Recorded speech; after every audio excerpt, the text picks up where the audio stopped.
Odamlar nima deydi gapiraversin, odamlar gapirishdan hech qachon charchamagan. Sen tug'ilsang ham odamlar gapirgan, sen o'lsang ham odam gapiradi.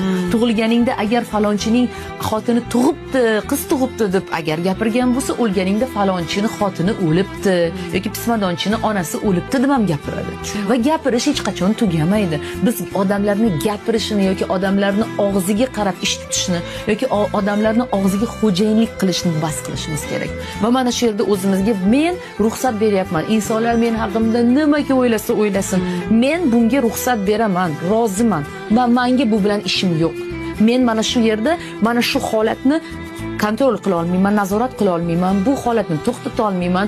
Ularga kelib har biriga o'zimni oqlab, men aslida unaqa ayol emasman, to'xtanglar deb men isbotlamayman. Isbotlagim ham kelmayapti deysanda, mana shu yerda buni qo'yib yuborib, nima qilishni boshlaysan? Hayotingni o'zing xohlaganingcha, istaganingcha, bilganingcha yashashni boshlaysan.